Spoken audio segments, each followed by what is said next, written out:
السلام عليكم ورحمة الله وبركاته. الحمد لله رب العالمين والعاقبة للمتقين والصلاة والسلام على أشرف الأنبياء والمرسلين وعلى آله وصحبه ومن تبعهم بإحسان إلى يوم الدين. أما بعد، لقد كان لكم في رسول الله أسوة حسنة. محترم ناظرین کرام، طلباء اعزام، معزز خواتین و حضرات، اللہ رب العالمین کے فضل و توفیق سے رمضان المبارک کے ان بابرکت گھڑیوں میں سیرت النبی صلی اللہ علیہ وسلم کو بذریعہ حروف تہجی سمجھنے کا یہ سلسلہ آج ہمارا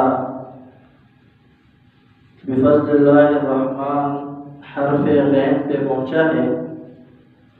آج ہم نے حرف غین کے روشنی میں نبی صلی اللہ علیہ وسلم کے سیرت میں سے چند ایک گوشے سمجھنے ہیں، جن میں سے آج کا ہمارا انتخاب حرف غین کے روشنی میں وہ ہے غزواتہ صلی اللہ علیہ وسلم.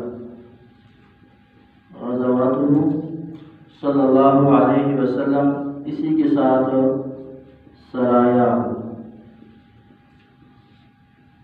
غزواتہ و سرایہ صلی اللہ علیہ وسلم.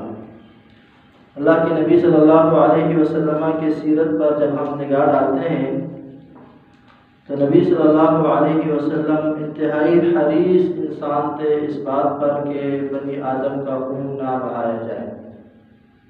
انتہائی رحیم، مشفق، اور آپ کے ناموں میں ایک نام نبی الرحمہ، رحمت کے پیکر نبی اللہ نے مبعوث فرمایا تھا.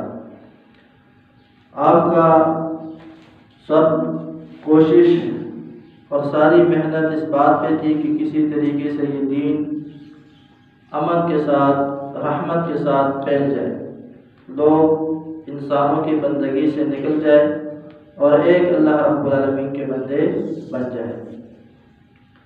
نبی صلی اللہ علیہ وسلم کی یہ رحمت ہر زندگی کے مرحلے میں، زندگی کے ہر حالت میں، زندگی کے ہر شعبے میں یہ رحمت والی صفت نمایاں ہمیں ملتی ہے.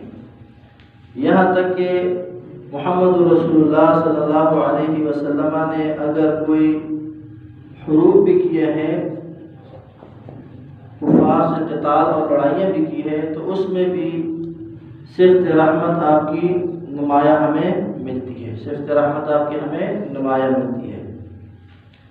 اللہ کے نبی صلی اللہ علیہ وسلم ایک زیرک، بڑا ہی ماہر، بڑا ہی دور اندیش کمانڈر بھی تھے، سپہ سالار بھی تھے. اللہ کے نبی صلی اللہ علیہ وسلم نے اپنے زندگی میں مختلف روایات کے روشنی میں آپ نے اپنی زندگی میں 9 غزوات، 19 غزوات یا ایک قول کے مطابق 27 غزوات آپ نے خود لڑے ہیں، خود آپ نے جنگوں میں حصہ لیا ہے. یہ 19 یا 27 میں سے یہ اختلاف جو ہے نا، یہ حقیقی اختلاف نہیں، اس کو معنوی اختلاف کہتے ہیں. اس کو میں آپ کو آسان الفاظ میں یہ بتاؤں کہ یہ جو 19 یا 27 غزوات ہیں، تو ان میں سے بعض غزوات قریب المدت اور قریب المکان ہونے کی وجہ سے کچھ لوگوں نے ان کو علیحدہ شمار کیے ہیں سیرت نگاروں نے، کچھ لوگوں نے قریب المدت اور قریب المکان کی وجہ سے اس کو ایک غزوہ شمار کیا تو اس سے تعداد گھٹی اور بڑھی ہے. یہ اس میں صرف یہ فرق ہے، وغیرہ کوئی خاص فرق نہیں ہے. جیسے غزوہ ابوا وادان میں ہوا، غزوہ بواد بھی اس کے قریب قریب ہوئے ہیں. اس طرح کے بہت سارے غزوات ہیں. تو جن لوگوں نے ان کو 2 علیحدہ شمار کیے ہیں تو انہوں نے 27 کی تعداد تک لے گئے. جنہوں نے قریب المدت اور قریب المکان ہے، ایک ہی علاقے میں ہوئے ہیں، ایک ہی میدان پہ ہوئے، تو انہوں نے اس کو تعداد بڑھا کر کم کر کے 19 شمار کر دی ہے.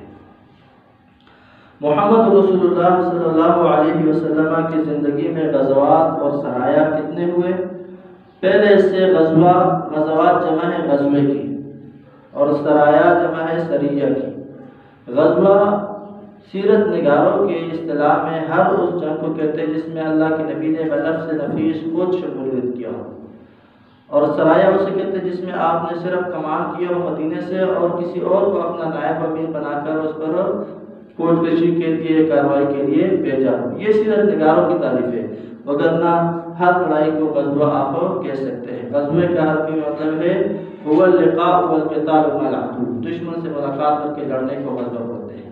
جیسے کہ اللہ کے نبی نے فرمایا تھا کہ حدیث میں کہ ایک غزوہ ہوگا ہند میں، جو اس غزوے میں حصہ لے گا وہ سب سے بہترین جماعت ہوگی۔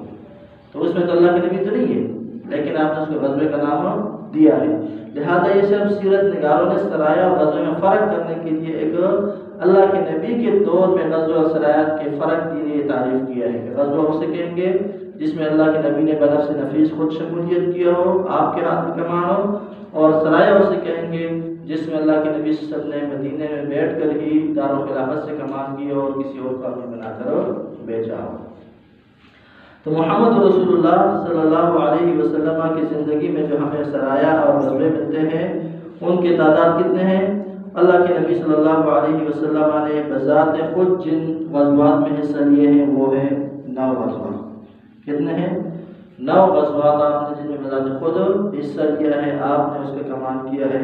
ان میں سے پہلا غزوہ ہے بدر، دوسرا ہے احد، تیسرا ہے خندق جس کا ایک نام غزوہ احزاب بھی ہے، چوتھا ہے بنو قریظہ پر حملہ، غزوہ قریظہ، اسی طرح پانچواں ہے بنو مصطلق کا غزوہ جس میں اللہ کے نبی نے بذات خود حصہ لیا ہے، اسی طرح خیبر کے بعد حنین، اسی طرح فتح مکہ اور غزوہ طائف۔ یہ 9 غزوے ایسے تھے جن میں محمد رسول اللہ نے خود نفس نفیس کمان سنبھال کر میدان میں لڑے۔ یہ 9 غزوات اللہ کے نبی صلی اللہ علیہ وسلم کے سیرت سے ہمیں ملتے ہیں۔ اس کے علاوہ اور بہت سارے غزوات جو 2 ہجری سے شروع ہوتے ہیں، اللہ کے نبی صلی اللہ علیہ وسلم کے غزوات، اور 8 ہجری تک 2 ہجری سے یہ غزوات شروع ہوتے ہیں تا 8 ہجری۔ 2 ہجری سے 8 ہجری کتنے سال ہو گئے؟ 2 3 4 5 6 7 8، بلکہ 9 سال 9 ہجری تک آپ نے آخری جو غزا خود لڑی ہے۔ اس میں نبی صلی اللہ علیہ وسلم کی کچھ 27 غزوات ہیں۔ کتنے غزوات ہیں؟ گویا کہ مدنی دور آپ کا سارا جہاد اور تبلیغ اور دعوت میں گزرا ہے، آپ کبھی آرام سے بیٹھے نہیں ہیں۔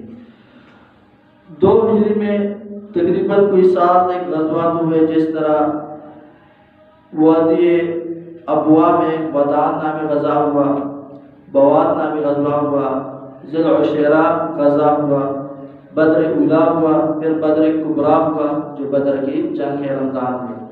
اسی طرح بنو سلیم کے ساتھ غزہ، یہ 2 ہجری کو ہوئے ہیں۔ بنو قینقاع کے ساتھ غزہ، یہودیوں کا ایک قبیلہ تھا، یہ شوال میں ہوا، اور غزوہ سویق، یہ 2 ہجری میں تقریباً یہ 6-7 غزائیں مسلسل صرف ایک ہی سال میں۔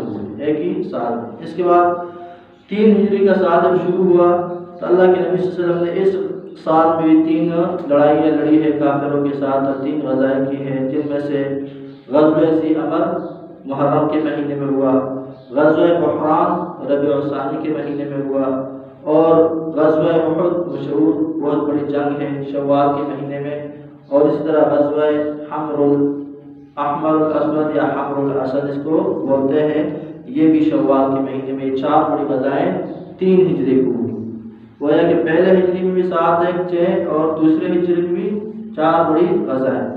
پھر اگلے سال آتا ہے 4 ہجری۔ 4 ہجری میں بھی نبی صلی اللہ علیہ وسلم کے 2 بڑی غزائیں مشہور ہے، ایک ربیع الاول کے مہینے میں، انہوں نے ربیع الاول میں نعتیں شاتے اور گلیاں نہیں سجائی، انہوں نے کافروں کا راستہ روکا ہے، کافروں تک اپنا پیغام پہنچایا ہے، کافروں کو دین کا پیغام پہنچایا ہے، یہ ان کا ربیع الاول منانا تھا۔ محمد رسول اللہ صلی اللہ علیہ وسلم نے ربیع الاول میں بنو نذیر کا تعاقب کیا، یہودیوں کا قبیلہ مدینے سے جلا وطن کر دیا، جو ربیع الاول کے مہینے میں تھا، اور اسی طرح بدر الآخرہ ایک غزہ ہوا تھا بدر کے قریب، اور یہ بھی شعبان کے مہینے میں 4 ہجری کو یہ 2 غزائیں ہوئی۔ اسی طرح 5 ہجری کا سال جب آتا ہے تو اس سال بھی محمد رسول اللہ صلی اللہ علیہ وسلم نے 3 بڑے غزائیں لڑی ہیں، 3 بڑی لڑائیاں کافروں کے ساتھ قتال ہوئے ہیں، جن میں سے بنو مستلق کے ساتھ، اسی طرح ربیع الاول ہی مہینے میں دومۃ الجندل میں، اور غزوہ احزاب شوال میں جس کو غزوہ خندق کہتے ہیں، مدینے پر 10,000 کافروں کے لشکر نے چڑھائی کی تھی۔ اسی طرح بنو قریظہ خندق کے فوراً بعد جو ہوئی یہودیوں کا آخری قبیلہ تھا، جن کو اللہ کے نبی صلی اللہ علیہ وسلم نے کہا تھا کہ آپ نے غداری نہیں کرنی، لیکن انہوں نے پس کچھ تو غداری کی، تو یہ 5 ہجری کو یہ 4 بڑے غزائیں اللہ کے نبی نے لڑی ہیں۔ پھر اگلے سال آتا ہے 6 ہجری کو بھی نبی صلی اللہ علیہ وسلم نے 3 بڑے غزائیں لڑی ہیں، جس طرح ایک بنو لحیان قبیلے کے ساتھ، یہ بھی جمادی الاخرہ کے مہینے میں، غزوہ ذی القرد محرم کے مہینے میں، غزوہ صلح حدیبیہ جو ہم کہتے ہیں اس کو، جس میں پہ لڑائی نہ ہو سکی، یہ بھی 6 ہجری کو ہوئی، اور بنو مستلق کے ساتھ بھی 6 ہجری کو اللہ کے نبی صلی اللہ علیہ وسلم نے غزہ لڑی ہے۔ پھر اگلے سال آتا ہے 7 ہجری، نبوت کا نبی صلی اللہ علیہ وسلم نے جب مکے سے ہجرت کر کے مدینے آئے تو مدینے کا ہجرت کا 7واں سال ہے۔ اس سال بھی اللہ کے نبی صلی اللہ علیہ وسلم نے 2 بڑی غزائیں مشہور ہے اس سال میں، ایک غزوہ خیبر جو بہت مشہور غزہ ہے تاریخ اسلام میں، اور دوسرا غزوہ ذات الرقاع۔ ذات الرقاع بڑی دور کی جنگ تھی، صحابہ کرام گرمی کی وجہ سے جوتے ان کے پھٹ گئے تو اپنے پیروں پر وہ جوتوں پر وہ کپڑے لپیٹنے لگے، اس لیے ذات الرقاع اس لیے کچھ تاریخ نگار مفسرین اور سیرت نگار کہتے ہیں۔ پھر اس کے بعد آتا ہے 8 ہجری۔ 8 ہجری میں 4 بڑی غزائیں ہوئی، جس میں فتح مکہ، غزوہ حنین، غزوہ طائف، اس میں بنو ثقیف اور حوازن کے قبائل بھی شامل ہیں، اور غزوہ موتا۔ غزوہ موتا بہت بڑی لڑائی، بہت سارے صحابہ کرام اس میں شہید ہوئے تھے۔ پھر 9 ہجری کو اللہ کے نبی نے تبوک کے لیے ایک لشکر تیار کیا تھا، تبوک کی لڑائی، جس میں نبی صلی اللہ علیہ وسلم کے 3 بڑے صحابہ کرام بھی پیچھے رہ گئے تھے۔ تو گویا کہ اللہ کے نبی صلی اللہ علیہ وسلم کے ساری زندگی 2 ہجری سے لے کر 8 ہجری تک یہ ساری غزاؤں میں گزری ہے، مشکل زندگی گزری ہے، بہت کم آپ ان میں اپنے گھر میں رہے ہیں یا مدینے میں آپ رہے ہیں۔ نبی صلی اللہ علیہ وسلم پر اللہ رب العالمین نے یہ جہاد کیوں فرض کیا، یہ قتال کیوں ضروری قرار دیا، اس کو اگر ہم دیکھیں تو اس کے لیے خود قرآن مجید ہمیں جواب دیتا ہے کہ اسباب الغزوات، اسباب الغزوات، ان غزوات کے اسباب کیا تھے، کیا وجہ بنی کہ اللہ نے مسلمانوں کو تلوار اٹھانے کا حکم دے دیا۔ تو قرآن مجید کو جب ہم دیکھتے ہیں، قرآن مجید میں اللہ رب العالمین فرماتے ہیں اُذِنَ لِلَّذِينَ يُقَاتَلُونَ بِأَنَّهُمْ ظُلِمُوا۔ پہلا سبب یہ تھا کہ یہ مسلمان مظلوم تھے، اور ظلم کا راستہ روکنے کے لیے اللہ نے پہلے سے کہا کہ اب ہمت سے کام لو، اٹھو اور تلوار اٹھا۔ اُذِنَ لِلَّذِينَ، اجازت مل گئی، حکم دیا اللہ رب العالمین کی طرف سے ان لوگوں کو جو قتال کرتے ہیں، کیوں؟ اس لیے بِأَنَّهُمْ ظُلِمُوا، کہ ان کے ساتھ ظلم کیا گیا ہے، ظلم کیا گیا ہے، اور اللہ ان کے مدد پر قادر ہے۔ آپ کمزور ہو، وسائل نہیں ہے، وسائل کی فکر نہ کرو، اٹھو، ذرا ہمت کرو، اب تمہیں حکم ہے۔ اللہ وَإِنَّ اللَّهَ، اور اللہ رب العالمین عَلَى نَصْرِهِمْ لَقَدِيرٌ، ان کے مدد کرنے پر کیا ہے؟ خوب قدرت رکھنے والا ہے۔ ایک وجہ ظلم کا راستہ روکنے کے لیے غزوات ضروری تھے، ظلم کا راستہ روکنے کے لیے جہاد ضروری تھا۔ دوسرا وجہ تھا الذین اخرجوا من دیارہم، ان کو اپنے گھروں سے ان کافروں نے نکال دیا تھا، ان کے ممالک سے کہہ در بدر کر دیا تھا، تو ان سے کافروں کو سبق چکانا تھا، واپس اپنے علاقے لینے تھے، تاکہ اس لیے اللہ نے حکم دیا جہاد کرو، کیا کرو؟ قتال کرو گے تب یہ آپ اپنا علاقے واپس لے سکتے ہو، تب آپ ان کافروں کا راستہ روک سکتے ہو۔ تو فرمایا الذین اخرجوا من دیارہم، ان لوگوں کو جن پر ظلم کیا گیا ان کو اللہ نے حکم دیا قتال کا، کیونکہ وہ نکالے گئے بغیر کسی حق کے، بغیر کسی دلیل کے اپنے اپنے گھروں سے، علاقوں سے۔ ان کا جرم صرف یہ تھا الا ان یقولوا ربنا اللہ، ان کا جرم یہ تھا کہ وہ صرف رب کو ماننے والے تھے، وہ اور کسی دین کو اور کسی قانون اور لا کو ماننے والے تھے، صرف رب کی تشریع، رب کی شریعت، رب کا توحید کے لیے انہوں نے یہ قربانیاں دی۔ یہ دوسرا وجہ کہ لوگوں کو گھروں سے نکال لیتے تو گھروں سے واپس جانا ایک ہی سبب ہے قتال کا۔ اگر اپنے علاقے واپس لینا چاہتے ہو تو ان کافروں سے قتال کرنا پڑے گا۔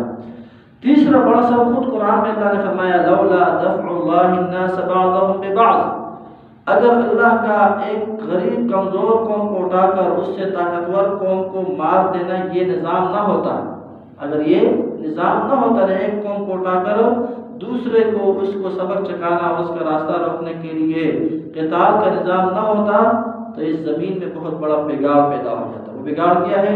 اللہ نے خود فرمایا لَهُدِّمَتْ صَوَامِعُ وَبِيَعُ وَصَلَوَاتُ وَمَسَاجِدُ، تو جو طاقتور ہوتا وہ دوسرے قوم کے عبادت خانوں کو کیا کرتا؟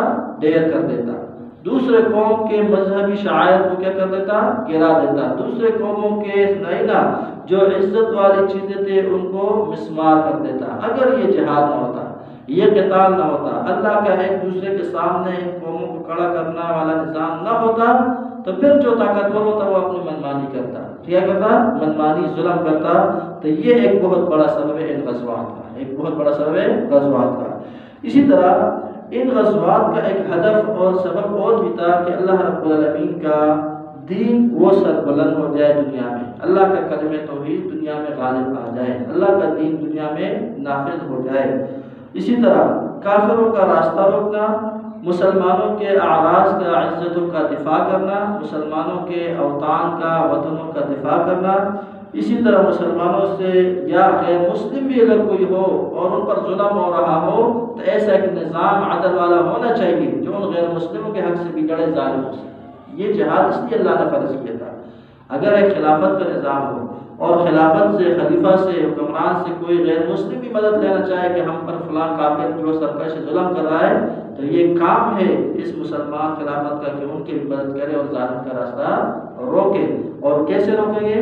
انہی غزوات کے ساتھ، انہی قتال کے ساتھ، انہی جہاد کے ذریعے سے۔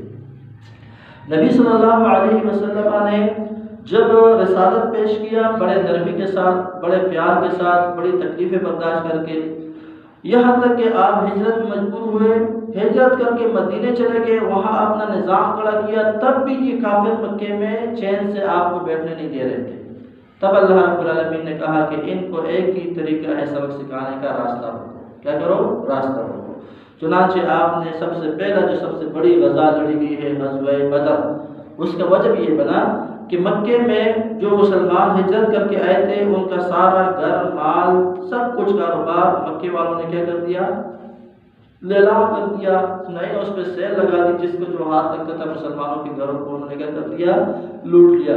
تو اللہ کے نبی صلی اللہ علیہ وسلم کو اللہ نے کہا وحی کے ذریعے کہ مکے کے معیشت پر اگر کاری ضرب لگانی ہے تو ان کا ایک قافلہ شام سے آ رہا ہے، اس قافلے کو روکو اور ان کے ذرا ہوش ٹکانے آ جائے کہ اب مسلمان اس پوزیشن میں نہیں ہے کہ ہم جو کریں گے ان کے ساتھ کرنا چاہیں گے، لہذا آپ اس قافلے کو روکو۔ اور یہ دو وجہ سے آپ کے لیے حلال تھا، ایک اللہ کا حکم تھا کیونکہ اللہ کے نبی بغیر وحی کچھ نہیں کی، دوسرا میدان کو اگر ہم دیکھیں نا عقلی لحاظ سے گراؤنڈ کو دیکھیں تو گراؤنڈ بھی اجازت دے رہی تھی کیونکہ مکے والوں نے مسلمانوں کے گھر کو کیا کر دیا تھا؟ قبض کر کے اس کے سارے سامان کو لیلام کر کے خود ہی آپس میں انہوں نے بانٹ دیے تھے۔ تو اس کے بدلے میں یہ اگر اس قافلے کو لوٹ لے، قافلے کو کیا کرتے تھے؟ روکتے، اور اس قافلے کے مال کو مسلمان اگر غنیمت کے طور پر قبضے میں لے لیتے تو یہ ان کے لیے بالکل حلال تھا، اس میں کوئی حرج نہیں تھی۔ وجہ وہ اپنا بدلہ لے لیں، کیوں؟ وہاں پر مسلمانوں کے مالوں کو انہوں نے کیا کیا؟ لوٹ لیا، آپس میں بانٹ دیا، ان کے گھروں کو تہس نہس کر دیا۔ تو یہاں پر بدلے میں وہ اس قافلے کو راستہ روک کر غنیمت کے طور پر اس کے مال کو قبضے میں لے سکتے تھے، دونوں وجہ سے، ایک تو شریعت کی وجہ سے اللہ کا حکم تھا، دوسرا عقلاً گراؤنڈ کو اگر ہم دیکھیں، اس حالات کو دیکھیں، تب بھی ان کے لیے وہ کیا تھا؟ حلال تھا اور جائز تھا، جس کے نتیجے میں پھر ابو سفیان نے ذرا سمجھداری دکھائی، اس نے اپنے قافلے کو ساحل سمندر کے راستے پر لمبا روٹ اختیار کرتے ہوئے بچا لیا۔ وہاں سے قافلے کو بچانے کے لیے 1000 کا لشکر آیا، یہاں سے مسلمان صرف 313 بغیر اسباب کے نکلے تھے، اور اللہ نے ایک نظام بنایا تھا، اللہ نے ایک فیصلہ کیا تھا تقدیر میں کہ انہوں نے لڑنا ہے، انہوں نے کیا کرنا ہے؟ لڑنا ہے۔ اور ایک بہت بڑی غزوہ بدر جو تاریخ میں ہمیں ملتی ہے یہ پیش آ گئی۔ تو محمد رسول اللہ صلی اللہ علیہ وسلم کے جو غزوات تھے ان کا کوئی ہدف اور مقصد تھا. وہ ہدف کیا تھے؟ کمزوروں کا مدد کرنا، مظلوموں کا امداد کرنا، بندوں کو اللہ رب العالمین کے عبادت میں کھینچنا اور وہ لوگوں کے غلامی سے نکالنا، اللہ کے کلمے کو سر بلند کرنا، دین کو دنیا پر نافذ کرنا. ان سب کے لیے جو کارآمد سبب ہے وہ کیا ہے؟ غزوات ہے. کیا ہے؟ آپ 1000 سال دعوت کرو، آپ 1000 سال اخلاق چلاؤ، لیکن دنیا میں کچھ ایسے ناسور ہوتے ہیں جن کو کاٹنا پڑتا ہے، جن کا راستہ روکنا پڑتا ہے. یہ دنیا کا نظام ہے. کوئی بھی چیز ہو، آپ اگر کسی چیز کو کمال تک پہنچانا چاہتے ہو، کسی چیز میں آپ خوبصورتی دکھانا چاہتے ہو، کوئی بھی چیز ہو، ایک مادی چیز کیوں نہ لے، ایک ٹوپی ہی کیوں نہ لے، ایک انگوٹھی ہی کیوں نہ لے، ایک موبائل، ایک قلم ہی کیوں نہ لے، ایک گھر ہی کیوں نہ لے، ایک درخت ہی کیوں نہ لے، کوئی بھی چیز اگر اس کو آپ کمال تک پہنچانا چاہتے ہیں تو اس میں کچھ نہ کچھ آپ کو کاٹ چھانٹ کرنا پڑے گا. بظاہر وہ کٹائی کیا ہے؟ ابھی ایک ٹوپی کو ایک عام کپڑا ہوتا ہے، اس کو آپ کاٹتے ہو، پھر سوئی سے اس کو بار بار چبوتے ہو. کس لیے؟ تاکہ اس کو ایک شرف میں پہنچے اور سر پر رکھی جائے. یہی مسار ان کا ہے، ان غزوات کے اسباب کا ہے کہ اگر دین کو کمال تک پہنچانا ہے، نظام عدل کو کمال تک پہنچانا ہے، تو اس کے کچھ ناسور ہوں گے، کچھ اس کا راستہ روکنے والے روڑے ہوں گے. ان کو ہٹانے کے لیے پھر آپ کو سیف اٹھانا پڑتا ہے، تلوار اٹھانی پڑتی ہے، قتال کے حکم پر عمل کرنا پڑتا ہے، وگرنہ آپ اس اپنے مشن کو آگے نہیں پہنچا سکتے. بے شک لوگ لاکھ تو دعوے کریں، لیکن محمد رسول اللہ سے کوئی زیادہ دعوت والا، نظام کو سمجھنے والا نہیں تھا. محمد رسول اللہ سے زیادہ کوئی مصلحت پسند نہیں تھا. محمد رسول اللہ سے زیادہ کوئی لوگوں پر شفقت کرنے والا نہیں تھا. اس کے باوجود اللہ کے نبی صلی اللہ علیہ وسلم نے خود تلوار اٹھا کر کافروں کو جہاد کیا ہے، کافروں کے ساتھ جہاد کیا ہے، قتال کیا. خود 27 غزوات لڑے ہیں اور تقریباً کوئی 87 سریے، بلکہ ایک تاریخ کے روایت سے اگر ہم دیکھیں 56 سریے آپ نے خود اپنے ہاتھ سے تیار کر کے بھیجے ہیں. 56 سریے.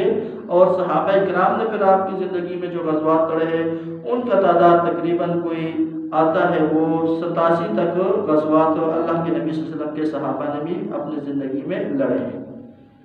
ان تمام چیزوں کا خلاصہ یہ ہے تاکہ اللہ رب العالمین کا نظام وہ اللہ کے دین کو دنیا میں غالب کرنا، دین کو دنیا میں غالب کرنا.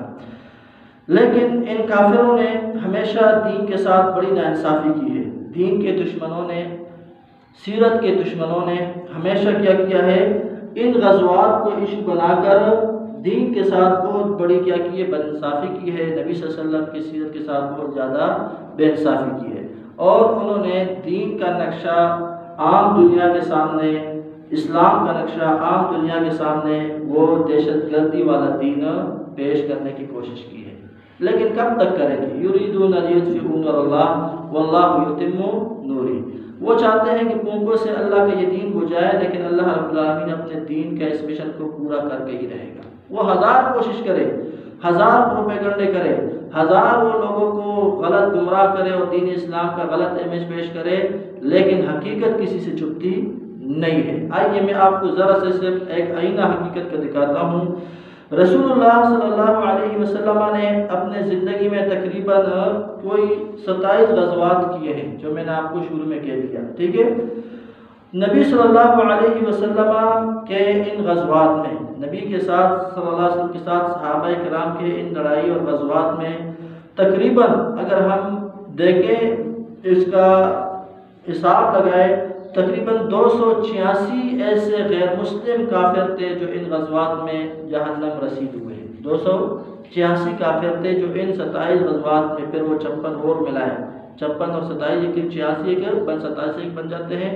یہ اگر آپ ملائیں گے تو یہ پورے غزوات میں اللہ کے نبی صلی اللہ علیہ وسلم کی زندگی کے ان قتال میں، لڑائیوں میں تقریباً 286 کافر جو بظاہر سمجھ آتا تھا کہ یہ کافر فلاں غزہ میں مارے گئے ہیں، وہ کتنے تھے؟